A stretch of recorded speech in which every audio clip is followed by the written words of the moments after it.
जुड़ा हुआ update. Doctor Shaheen के ऊपर एक और बड़ा खुलासा यहां पर पुलिस के द्वारा किया गया। लखनऊ के लालबाग से शाहीन ने 12वीं तक की पढ़ाई की है और इस बीच नवभारत पर आतंकी शाहीन की एक और फोटो आपको हम दिखा देते हैं, क्योंकि एक ही फोटो सर्कुलेट इससे पहले हो रही थी, लेकिन एक और ताजा फोटो जो है शाहीन का वो सामने आया। देखिए, ये वही डॉक्टर शाहीन है जिसके नाम पर गाड़ी भी रजिस्टर्ड बताई जा रही है, जो गाड़ी आतंकी गतिविधियों में संलिप्त पाई गई। शाहीन ने बड़ा षड्यंत्र रचा उन डॉक्टर्स में से एक जो कि व्हाइट कॉलर टेररिज्म को आगे बढ़ा रहे थे। शाहीन उन डॉक्टर्स में से एक है जो कि अल फलाह यूनिवर्सिटी से गिरफ्तार की गई, जो कि उन डॉक्टर्स के गिरोह में शामिल थी जहां पर उमर बैठा करता था। वही उमर जिसने दिल्ली में जाकर विस्फोट किया। साल 2012 से 23 के बीच में ये इन सब गतिविधियों में एक्टिव हुई है। वही एक ताजा तस्वीर, इससे पहले जो तस्वीर जारी हुई थी जो हम आपको दिखा भी रहे थे, आपने भी अलग अलग प्लेटफॉर्म्स पे शाहीन की देखी होगी।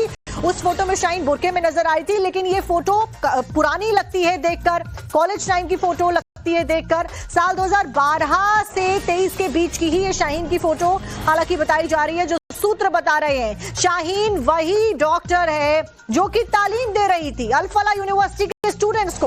अब कौन सी तालीम दे रही थी ये शाहीन जाने, क्योंकि आतंकवादी गतिविधियों में संलिप्तता के गंभीर आरोप शाहीन के ऊपर लगे हैं और कई सारे जो टेरर मॉड्यूल्स हैं उसको अंजाम तक पहुंचाने के लिए शाहीन बात कर रही थी, काम कर रही थी। मोहित, क्या कुछ अपडेट है? एक और फोटो शाहीन की जारी हो गई है और साथ साथ में शाहीन के नाम पर ही बताया जा रहा है जो ब्रीजा गाड़ी मिली है शुरुआती जांच में रजिस्टर्ड है। अपडेट दीजिए। हाँ बिल्कुल, देखिए शाहीन के नाम पे ही ब्रीजा का रजिस्टर्ड है और शाहीन को लेके भी ये बात सामने आ रही है कि शाहीन की सिर्फ दिशा निर्देश देती थी कि जो यूनिवर्सिटी के अंदर जो लैब के अंदर केमिकल्स हैं उनको किस तरीके से बाहर लेके आना है। और शाहीन जो है वो लॉजिस्टिक प्रोवाइडर भी थी। इससे पता लग रहा है कि जो गाड़ी है उसके नाम पर रजिस्टर्ड थी और जितने भी अब तक आरोपी पकड़े गए हैं उनका कहीं ना कहीं कनेक्शन शाहीन से जुड़ता हुआ नजर आ रहा है। उसकी जिस तरीके से नई फोटो सामने आई है उसके बाद अब शाहीन की जो कुंडली है वो अब एजेंसीज लगातार खोल रही हैं, उसके बारे में पता लगा रही है कि कब वो जो जैश-ए मोहम्मद के जो चीफ है उसकी बहन के संपर्क में थी और किस तरीके से यहाँ पर वो महिला रिक्रूटमेंट्स कर रही थी और कौन कौन उसके साथ और टच में था। इसको लेकर लगातार जो है वो खबर सामने आ रही है। आरिफा बीबी का नाम भी सामने आया कि आरिफा बीबी जो जैश की कमांडर थी, जो पाकिस्तान की रहने वाली, उसका भी कश्मीर कनेक्शन था। क्या वो भी शाहीन के टच में थी या नहीं थी? तो तमाम बातें जो है अभी शाहीन को लेकर नए नए खुलासे हो रहे हैं। सबसे बड़ा खुलासा यही है कि जो अब ब्रीजा कार मिली है वो शाहीन के नाम पे थी। फरीदाबाद की यूनिवर्सिटी में कैसे पहुंची, क्या उसका लिंक था वहां से, इसको लेकर अब पूरी जो जांच एजेंसीज हैं वो वहां पे जांच करती हुई नजर आ रही हैं। एक बार मनीष हमारे सहयोगी, उनका भी रुख कर लेते हैं जल्दी से। मनीष, शाहीन को लेकर क्या कुछ अपडेट है? बड़ा ही अजीब तरीके से जो मामला है वो खुलता हुआ और कड़ियां जुड़ती हुई नजर आ रही है। शाहीन जो कि पेशे से डॉक्टर, तालीम दे रही है, अल फलाह यूनिवर्सिटी फरीदाबाद में पढ़ा रही है, पाकिस्तान में जैश के साथ में संपर्क में है और यूपी में रिक्रूटमेंट को अंजाम दे रही है और जो गाड़ी आतंकवादी गतिविधियों के लिए इस्तेमाल की जानी थी वो शाहीन के नाम पर मिलती है। और क्या कुछ अपडेट?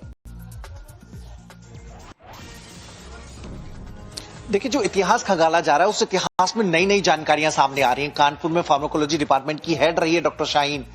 वहां पर 2012 से 2013 तक की जिम्मेदारी संभाली। 2006 से लगातार वो कानपुर में रह रही थी।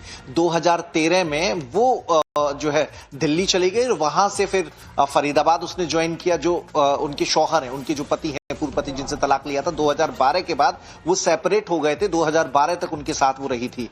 अब ये पड़ताल करने की कोशिश की जा रही है कि जब शाहीन यहां पर कानपुर में 1 महीने पहले आई थी तो डॉक्टर आरिफ से किन किन मसलों पर उसकी बातचीत हुई थी। आरिफ के अलावा क्या उस बैठक में कोई और डॉक्टर भी शामिल थे जो जम्मू कश्मीर के स्टूडेंट हैं, जो हरियाणा के स्टूडेंट हैं, क्या उन्हें भी रेडिकलाइज करने की कोशिश की गई थी? वो भी आरिफ के संपर्क में थे। ऐसे बहुत सारे सवाल हैं जो एटीएस के सामने हैं, जिनकी पड़ताल की जा रही है। बाकी एजेंसियों से भी तालमेल बिठाया जा रहा है। अभी जो डॉक्टर आरिफ जहां काम करते थे हार्ट इंस्टीट्यूट, वहां पर जो हार्ट इंस्टीट्यूट के डायरेक्टर हैं, और इसीलिए मनीष ये सवाल भी किया जा रहा है कि आखिरकार जब अपने पति को तलाक दिया, जब उससे सेपरेट शाहीन होती है, 2012 से लेकर 2023 तक का वो टेन्योर शाहीन के द्वारा क्या क्या किया गया, किस किस से वो मिली, ये बात किसी को क्लियरली नहीं पता है। इसीलिए पुलिस और भी ज्यादा तेजी के साथ में जांच पड़ताल कर रही है। एक बड़ी खबर दर्शकों को बता दें, अल फलाह यूनिवर्सिटी को